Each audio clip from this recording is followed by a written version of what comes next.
On the docket tonight, a case out of Tennessee that we have been tracking for some time here on Closing Arguments. And it's got a fact pattern that might sound very familiar to you. There's a young mother, has a young daughter, and the young daughter kind of goes missing. Every time we talk to her, her story changes. And I'm serious when I say that, every single time. The mom never reports the daughter missing. Huh.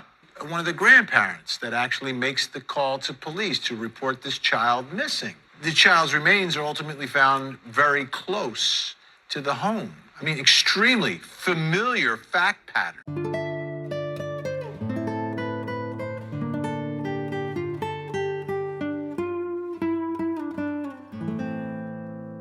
Good morning, everyone. My name is Michelle. I hope you're doing well. Welcome to another video. It's Sunday morning. It is horrible. It is very windy. It is overcast. It's trying to rain. So what you saw in the introduction there was regarding Evelyn Boswell. I haven't ever talked about Evelyn Boswell on this channel because even though it's about 20 miles or so away from 110 Ben Hill Road, where poor little 15-month-old Evelyn Boswell was found deceased in her grandfather's shed, I don't see any connection between Summer Wells and Evelyn Boswell. However, since the Sherfeys have come onto the scene, some people have speculated that there could be a possible connection between the death of Evelyn and the disappearance of Summer. So I had to check it out, and this is why I'm doing this video. Spoiler alert, if you don't want to watch more than 2 minutes of this video, I don't believe there's a connection between the two cases. But let me explain why I think that, and then you can obviously tell me your opinions in the comments section. So there's lots and lots of channels who've covered the Evelyn Boswell case. So I'm guessing that lots of you who are watching this video will be familiar with her sad death and the arrest and charging with felony murder of her mother, 18-year-old Megan Boswell. But just in case you haven't heard of it or you just need a recap, let's just do a very quick synopsis of the case. So Megan had Evelyn when she was very young. I think she was only like 17. Evelyn's biological father was someone called Ethan Perry, who's not involved in this at all, even though he was implicated in the first instance when Evelyn was reported missing. The TBI ruled him out early doors because he's in active service in the military in Louisiana. So he's not involved at all. So the whole situation revolves around the family, who, quite frankly, are a rogues gallery of characters. Megan had a new boyfriend called Hunter, and speculation, did Megan not want a child anymore? Did Megan feel cramped by Evelyn? Speculation, because we don't yet know how Evelyn actually died. The autopsy results have been sealed to maintain the integrity of the investigation. Megan is due to stand trial for Evelyn's murder in September of this year. But Evelyn was reported missing by her grandfather, Tommy Boswell, Megan's father, on the 17th of February 2020. The Amber Alert went out a few hours later on the 18th of February, and Megan was happy to talk to the media. She told various stories. Eventually she said that it was her mother who had taken Evelyn, and the reason why she hadn't reported her missing was because she thought her mother might run with Evelyn. Evelyn hadn't been seen since the 26th of December. That's the last known time that Evelyn was seen, according to the TBI. So why did it take Tommy Boswell several weeks, nearly 2 months, to report his granddaughter missing? Well, he wasn't living with Megan, and he was told by his ex-wife, Megan's mother, Angela, that if he did report her missing, he'd regret it. So it's interesting that Evelyn's little body eventually was found in his shed on his property. Someone trying to set him up.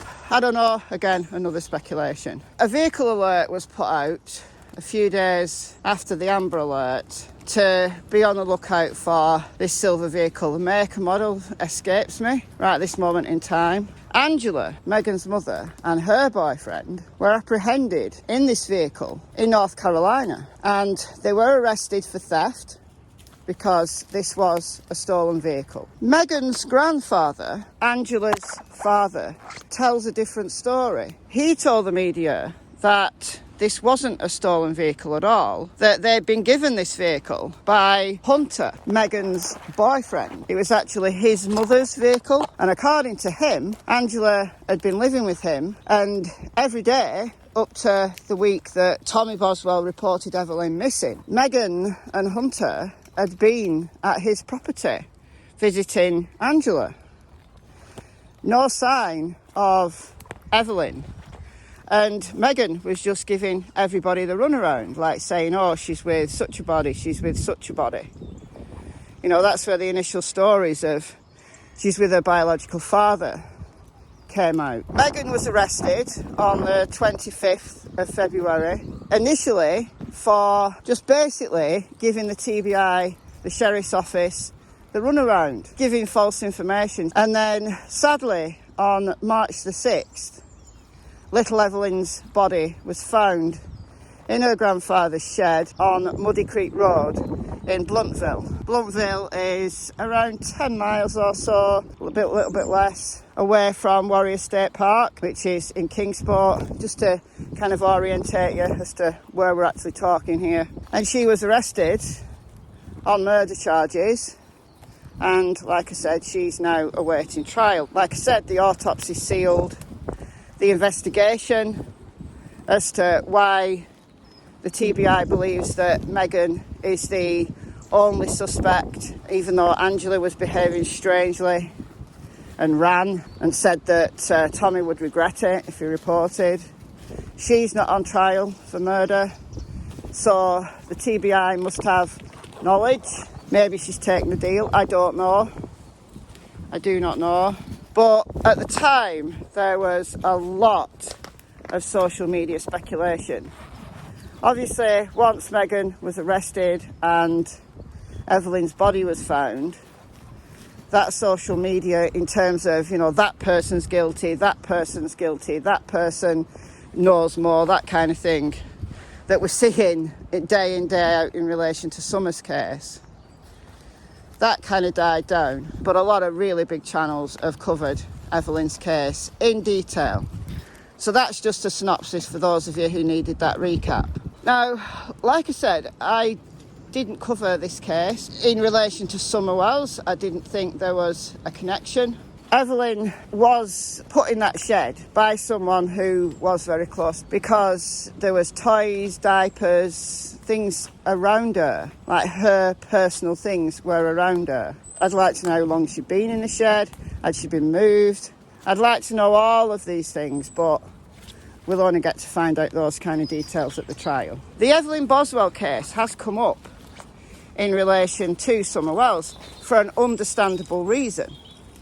And that is because Evelyn's little body was found on Muddy Creek Road in Bluntville, the very same road where Donald Sherfey Jr. lives. So it's understandable that people are going to start thinking, oh my God, if Don Sherfey Jr.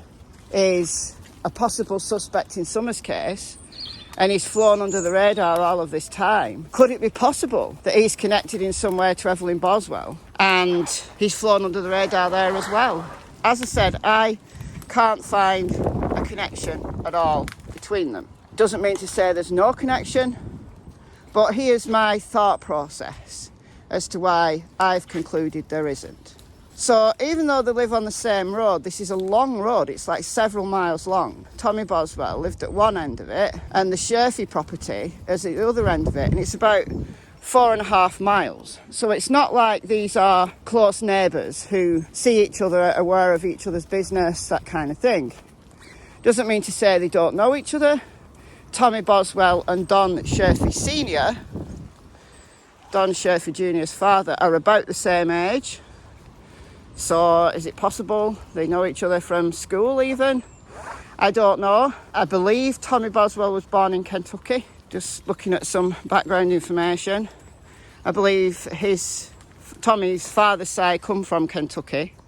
Like, they're not Tennessee natives that have lived there for generation after generation after generation, as far as I can tell. But I've only done a very cursory investigation into his background from a generational standpoint. But I don't know even if Tommy went to school in Tennessee. If he did, then it's quite possible that Tommy Boswell and Don Sherfey Sr do know each other, because they're about the same age. They'd have been peers at school. But Don Sherfey Jr and Megan are quite far apart in age. So Don Sherfey Jr is 28 and Megan Boswell will now be probably 19, I think.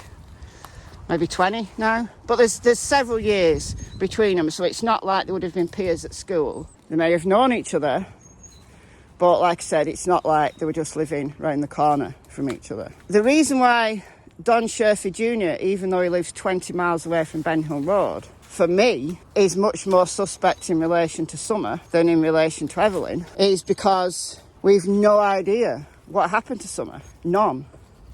The TBI will have some information, but they've made no arrests. They've made no indicators of specific suspects, other than everyone's still a person of interest, according to Ronnie Lawson. And it does appear that Don Sherfey Jr, not living in the vicinity of Ben Hill Road, living several miles away, was never interviewed in the initial stages. It's only come to light since his father, Don Sherfey Sr, made his presence known when Heels on the Ground were there on Ben Hill Road. It's turned into another Evelyn. And people started looking into him. And his girlfriend lives, literally, it's one of the closest properties to 110 Ben Hill Road. His girlfriend lives there, and Don Sherfey Sr spends a lot of time there. I'm not going to go into all of that again. I've talked that through in several videos. I'll leave a link to some of those in the description box so you can get up to speed on that. I'm not starting that from scratch, and the connections between the Wells and the Goads and the Sherfeys. I've said it in detail very recently. So go and check those out for yourself. They're very different cases. It looks like Evelyn's was something to do with Megan. She wouldn't be the only suspect charged with murder. Some of you might say, well, maybe Don Sherfey Jr was involved in her death. We don't know how she died, so I certainly can't make that assessment as of yet. But I'm confident that the TBI will have interviewed neighbours, got alibis from neighbours, because the Sherfeys and the Boswells lived on the same road. 4 miles apart, granted, but still, the motivation for me seems really different. Summer has disappeared without a trace. It's become clear to me that whoever took Summer, or whoever is responsible for her disappearance, does not want her to be found. Whether that turns out to be the parents, or whether that turns out to be an abductor. Given the intense searches that have gone on in the area and the properties in the area, it screams to me now, 8 months later, that Summer is not there. Evelyn's little body feels to me like it was planted in that shed. It feels planted to me. Were they trying to set Tommy up? I don't know. But Summer's disappearance, not wanting to be found, absolutely not wanting to be found, and Evelyn's in her granddad's shed, it was obvious that she was going to be found at some point. This was not a remote location. This was on her granddad's property in his shed. It just begs the question, why was she not discovered before? Which screams to me that she was moved there, she was put there.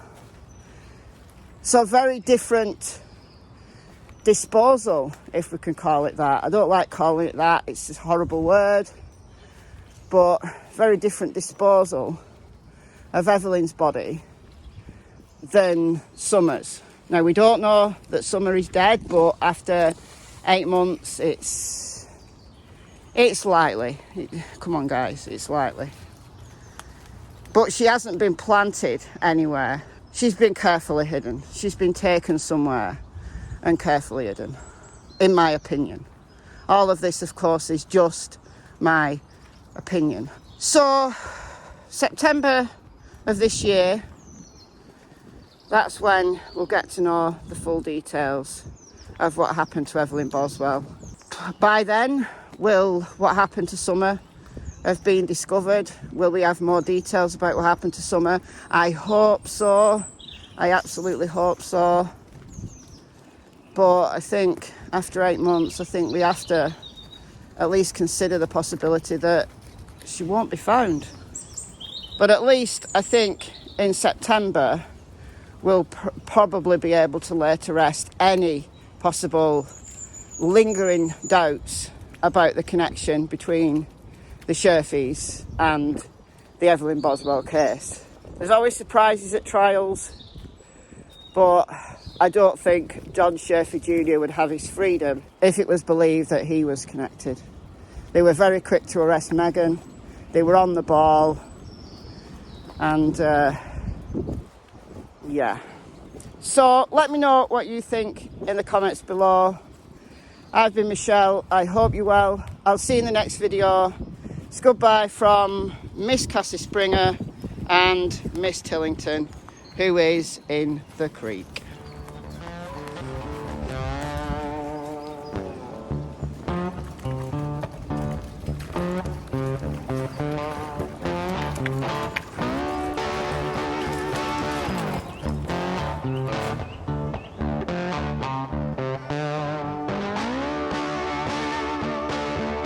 Guys, I had to turn the camera back on to remind you, those of you who are following Crime Stories Sunday over on my other channel, Michelle Walks, episode 15, 8 p.m. UK time.